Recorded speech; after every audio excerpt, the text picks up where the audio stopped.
എല്ലാവർക്കും Mallu big boss ടോക്സിന്റെ പുതിയൊരു വീഡിയോയിലേക്ക് സ്വാഗതം. ബിഗ് ബോസ് വാർത്തകൾ ആദ്യമേ അറിയാൻ ഈ ചാനൽ മറക്കാതെ സബ്സ്ക്രൈബ് ചെയ്യുക. ബിഗ് ബോസ് മലയാളം സീസൺ 7-ൽ ഇന്ന് നല്ല തകർപ്പൻ അടി നടക്കാൻ സാധ്യതയുണ്ട്. കട്ടപ്പ എന്ന ചെല്ലപ്പേരിൽ വിളിക്കുന്ന ശൈത്യയും അനുമോളും തമ്മിലാണ് അടി. നിന്റെ പല്ല് അടിച്ചു പൊഴിക്കുമെന്നും പറഞ്ഞു ശൈത്യ അനുമോൾക്ക് നേരെ തിരിയുകയാണ്.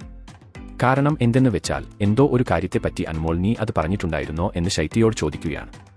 എന്നാൽ ഞാൻ അത് പറഞ്ഞിട്ടില്ലെന്നും തെളിവുണ്ടെങ്കിൽ മാത്രം സംസാരിച്ചാൽ മതിയെന്നും ഇല്ലെങ്കിൽ അടിച്ചു നിന്റെ പല്ല് ഞാൻ പൊഴിക്കുമെന്നും പറഞ്ഞു കട്ടക്കലിപ്പിലാണ് ശൈത്യ ഇപ്പോൾ. എന്നാൽ മസ്താനിയാണ് അത് പറഞ്ഞതെന്ന് ആദില ഇടയ്ക്ക് കയറി പറയുന്നുണ്ട്. അതൊന്നും അനുമോൾ ശ്രദ്ധിക്കുന്നു പോലുമില്ല. ഇപ്പോൾ ബിഗ് ബോസ് വീട്ടിൽ എല്ലാവരും അനുമോൾക്ക് എതിരെയാണ് സംസാരിക്കുന്നത് എന്ന നിലയ്ക്ക് എത്തിയിട്ടുണ്ട്. കോണ്ടന്റ് തന്നെ അനുമോളാണ്. കാരണം അനുമോളെ ചുറ്റിപ്പറ്റിയാണ് ഇപ്പോൾ ബിഗ് ബോസ് വീട്ടിൽ പലതും നടക്കുന്നത് തന്നെ.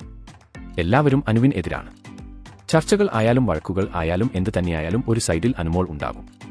ശൈത്യ ആയിരുന്നു ആദ്യം അനുമോളുടെ ബെസ്റ്റ് ഫ്രണ്ട്. എന്നാൽ ശൈത്യയുടെ ഭാവത്തിലും പെരുമാറ്റത്തിലും മാറ്റങ്ങൾ കണ്ടതോടെ മനസ്സിലായി അത് അനുമോൾക്ക് പറ്റിയ കൂട്ടല്ല എന്നുള്ളത്. അതിന് പിന്നാലെ വൈൽഡ് കാർഡ് എത്തിയതോടെ കട്ടപ്പ എന്ന വിളിപ്പേരും ശൈത്യയ്ക്ക് നൽകിയതോടെ എല്ലാം വ്യക്തമായി. എന്നാൽ അനുമോൾ ലവ് ട്രാക്ക് പിടിക്കാൻ നോക്കുന്നുണ്ട് എന്ന് പറയുന്ന വാദവും തള്ളികളയാൻ സാധിക്കില്ല. കാരണം ആര്യനുമായി അനുവിൻ എന്തോ ഒരു സോഫ്റ്റ് കോർണർ ഉണ്ടോ എന്ന് പ്രേക്ഷകരിൽ പലരും ഉന്നയിച്ചിട്ടുള്ള ചോദ്യമാണ്.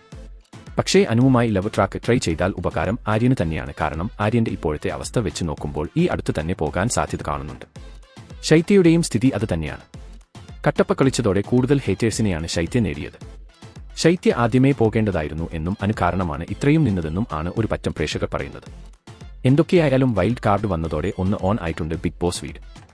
വൈൽഡ് കാർഡിൽ ഏറ്റവും കൂടുതൽ ആക്റ്റീവ് ആണ് എന്ന് തോന്നിയത് മസ്താനിയാണ്.